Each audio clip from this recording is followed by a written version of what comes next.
With Formula One completely overhauling the technical regulations for the 2026 season, every team is starting to plan how best to approach them. With a brand new engine, a 30-kilo lighter car with a smaller profile, and a complete overhaul of the aerodynamics, none of the development that the teams do on the 2025 cars will carry over to the following season.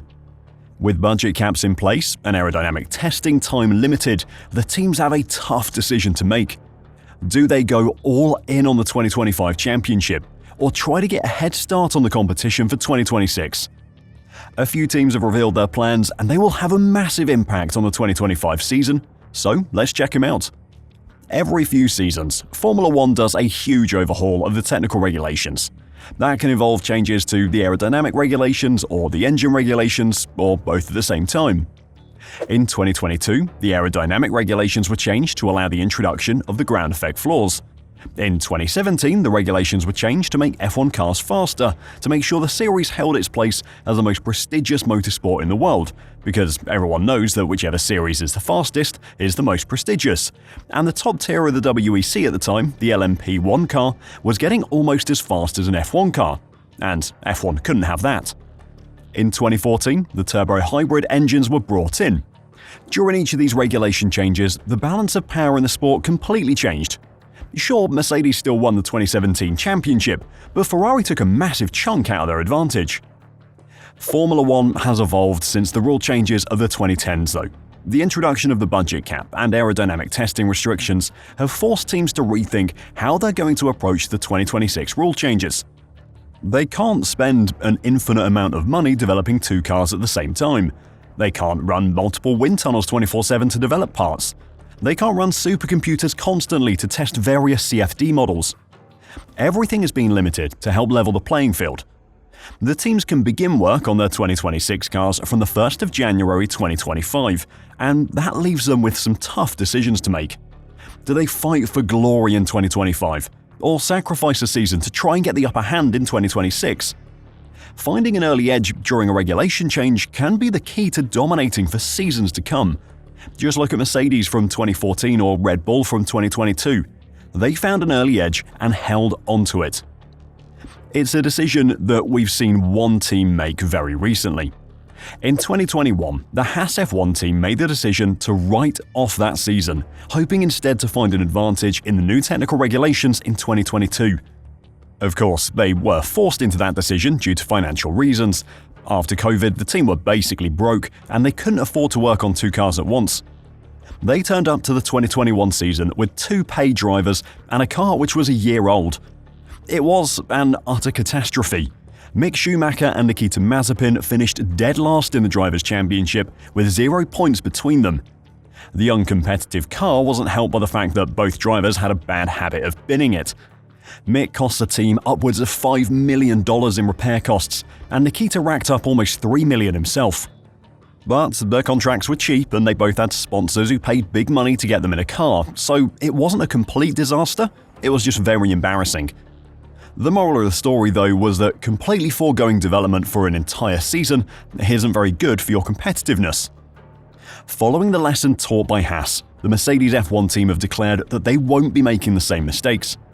But before I talk about that, and one team that might make the same mistake, if you're enjoying the video and want to catch some more daily F1 news, then make sure to like it and subscribe to the channel.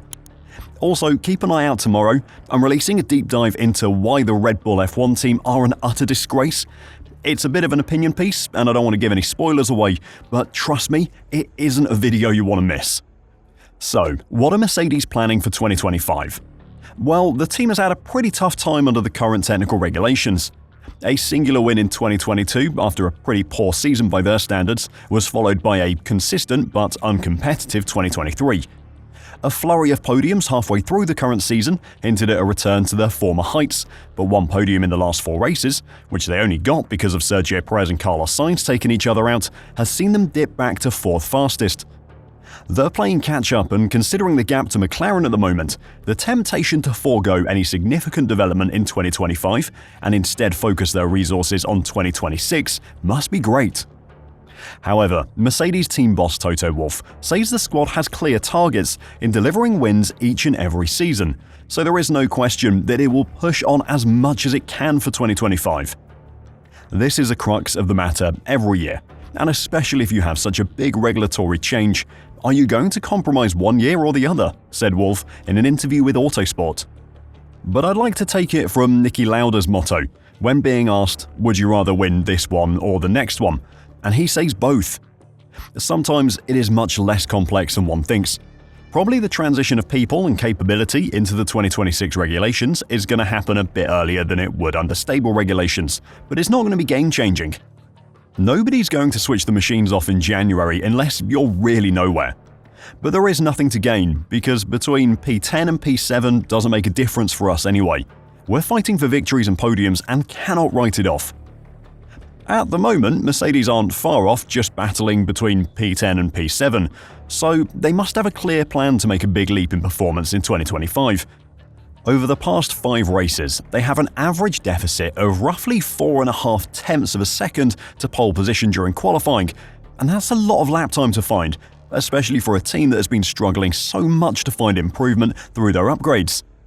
While Wolff may be giving the big talk about focusing on the 2025 car and battling for race wins and challenging for a championship now, if the W16 proves uncompetitive with the front-runners right from the start next year, don't be surprised if Mercedes just completely switch their focus to 2026.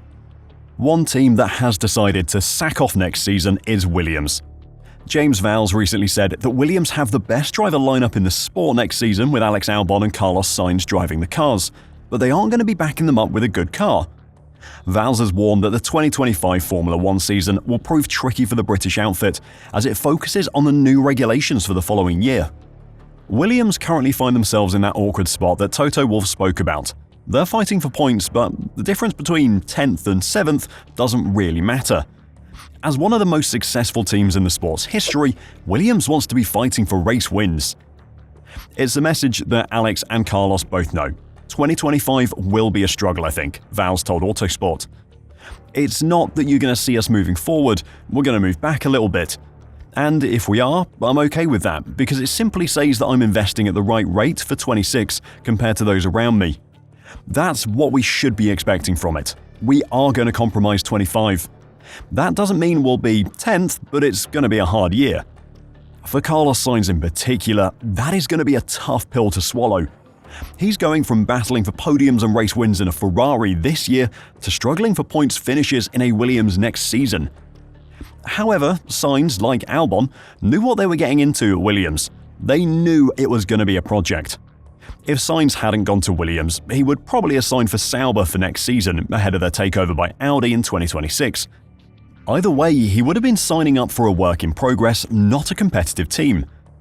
Speaking to Marsa, Carlos Sainz Sr., the current F1 driver's father, conceded it wasn't an easy decision for his son to make. It's his decision and we have to respect it, Sainz Sr. said. It wasn't an easy decision, nor a clear one. There were 3 or 4 options, and in the end, he is the one who has to decide his future, and we support him as much as possible. And that's what we've done. Williams is a project that is going up. At the end of the year, it has started to go better, and we have to hope, and we trust in it, that next year it will continue on an upward trend. Well, that isn't going to be the case, according to James Vowles. But if Williams can spend their money wisely in 2025 and make some excellent progress on their car for 26, then they have the drivers to be seriously competitive in the new regulations. But sacrificing next season is no guarantee of success, as Haas found in 2022. If you were running an F1 team, what would be your decision? Give it a go in 25 or write the season off and target the new regulations instead?